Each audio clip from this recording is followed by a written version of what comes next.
इस प्रकार परमात्मा के बहुत घने शिष्य हो गए थे।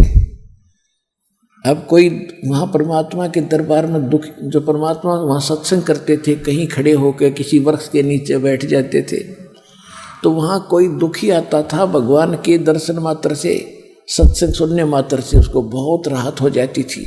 फिर चरणों में गिरते थे, आशीर्वाद लेते थे, बिल्कुल स्वस्थ हो जाते थे, फिर दीक्षा लेते थे। इस प्रकार परमात्मा के 64 लाख शिष्य हो गए थे।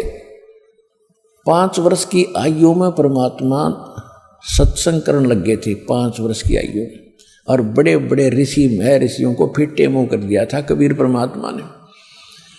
यानी 1398 में मालिक प्रगट हुए थे और यानी 1403 में रामानंद जी, जो वहाँ के प्रकांड विद्वान माने जाते थे, वेदों और गीता के मर्म ज्ञाता प्रसिद्ध थे, उसके छक्के छुड़ा दिए थे। और उसने उनको विवश होना पड़ा था ये कहने के लिए, मैं तुम स्वामी में बाल बुद्धि, कर्म भरम कियो नाश, और गरीबदास तुम पूर्ण पुरुष, मेरा हो गया दृढ़ विश्वास।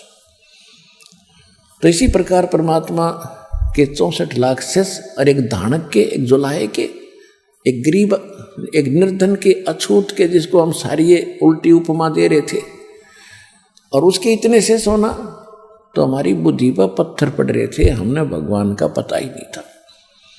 हमने तो ये भगवान मान रखे थे जिसने कोई मोटी सी गदा उठा रखी हो, या किसी ने तीर ले रखा हो, या सुदर्शन चक्र काट दे गणे ने, इसे तो भगवान सब हो जाएंगे, पुलिस वाले भगवान है, किसी हमारा डंडा और वो हाथ जोड़ के खड़ा हो जाए।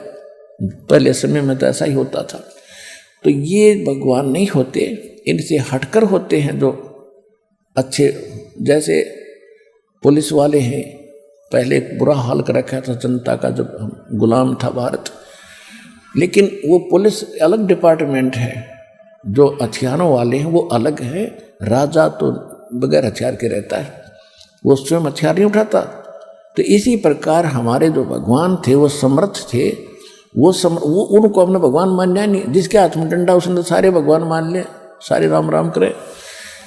तो कहने का भाव ये है कि हमने पहचान नहीं थी भगवान की, इसलिए ये दाव लगा रहा है नकलियों का।